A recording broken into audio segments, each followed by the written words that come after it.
In 1971, a director best known for playing opposite James Dean took Carlo Collodi's beloved 1883 children's story about a wooden puppet who wanted to be a real boy and flipped it into something no parent would ever read at bedtime. The result was a film that pushed boundaries, confused audiences, and became one of the strangest footnotes in early mature cinema history. Corey Allen wasn't your typical genre filmmaker.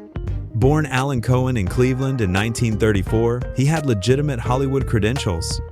He'd played Buzz Gunderson, the troubled gang leader in Nicholas Ray's iconic Rebel Without a Cause, alongside James Dean in 1955. By the late 1960s, Allen had transitioned into directing, working primarily in television. But in 1971, he took a sharp left turn into territory that would have shocked his Rebel co-stars. Allen wanted to explore the fairy tale format through a mature lens, taking the innocent story of Pinocchio and reimagining it as something decidedly adult. It was a gamble that reflected the experimental spirit of early 70-second cinema, where filmmakers were testing just how far they could push classical narratives into new, provocative territory. For his reimagined tale, Allen assembled a cast that mixed genre veterans with fresh faces. Monica Gayle took the lead role as Geppetto, the gender-swapped version of Geppetto. Gayle was a striking presence who had been working steadily in genre films throughout the late 60 seconds and early 70 seconds. According to reviews from the era, she brought genuine beauty to the production, even if the material around her didn't always match her commitment. The real coup for Allen was landing Dyanne Thorne as the fairy godmother.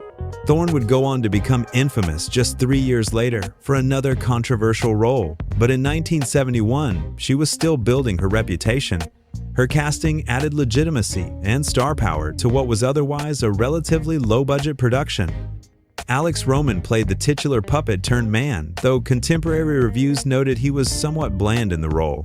The supporting cast included genre regulars like Ushi DeGard, Sandy Dempsey, and Carolyn Brandt, all of whom worked extensively in similar productions during this era. Allen and co-writer Chris Warfield took Carlo Collodi's source material and completely inverted it. Instead of the kindly woodcarver Geppetto creating a son, their version centered on Geppetta, described in promotional materials as a frustrated and nubile young virgin who carves Pinocchio not as a child, but as an idealized romantic figure. When Thorne's fairy godmother brings the wooden creation to life, the story veers away from children's territory entirely. Rather than going to school and learning moral lessons about honesty, this Pinocchio finds himself working in what period reviews delicately referred to as the local establishment. The film attempts to blend comedy with its mature content, though critics at the time noted it succeeded at neither. One running gag involves the fairy godmother's magic wand accidentally removing her clothing, a bit of comedy that reviewers found more juvenile than clever. The narrative loosely follows Pinocchio's adventures as he encounters various challenges and temptations. But the thin plot is clearly secondary to the film's visual content. Shot quickly and cheaply, likely in and around Los Angeles, the production had none of the visual ambition of other experimental films from the era. Where contemporaries like The Green Door 2 years later would embrace moody lighting and artistic cinematography, Allen's Pinocchio was straightforward and functional in its visual approach.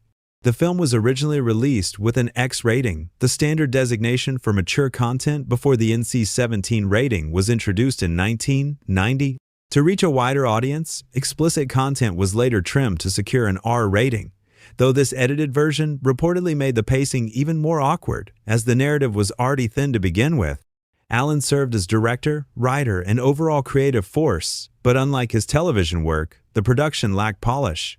The sets were simple, the costumes basic, and the overall aesthetic reflected its modest budget.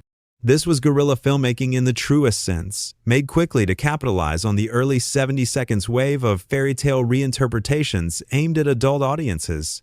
The film's reception was decidedly mixed. Contemporary reviews praised Monica Gayle's screen presence, but found little else to recommend.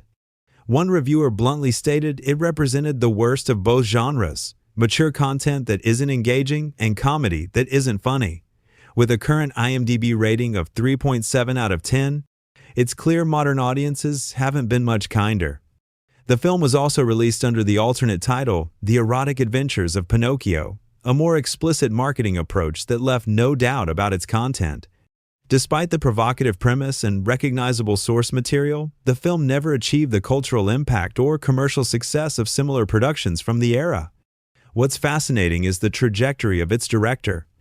Corey Allen would leave this genre almost immediately and return to television, where he'd go on to direct episodes of major shows including Hill Street Blues, Miami Vice, and Star Trek: The Next Generation.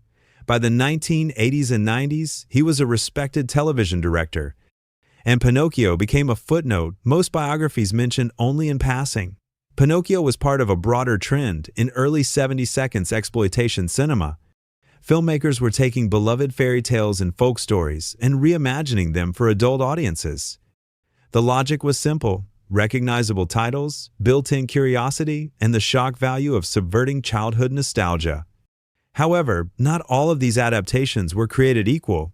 While Cinderella from 1977 would later be considered the pinnacle of this subgenre, mixing genuine production value with its provocative premise, Pinocchio represented the more rushed, opportunistic side of the trend.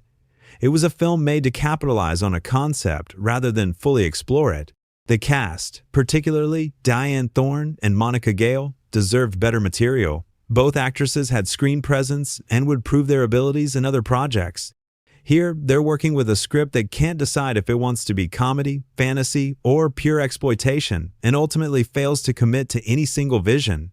Today, Pinocchio 1971 exists as a cultural curiosity. It's rarely discussed in serious examinations of early mature cinema, and for good reason. It lacks the artistic ambition of the era's more celebrated works, the production values of mainstream exploitation, and the pure transgressive energy that made some contemporary films genuinely shocking. What it does represent is a moment in American film history when anything seemed possible, when a former Hollywood actor could take a children's story and completely reimagine it without corporate oversight or focus groups. It's a snapshot of the Wild West era of independent filmmaking, when budgets were small, ideas were bold, and execution was often questionable. For Corey Allen, it was a brief detour in an otherwise successful career. For Dyanne Thorne, it was another step on a path that would make her notorious. For audiences then and now, it's a bizarre answer to a question nobody was really asking. What if Pinocchio wasn't a children's story at all?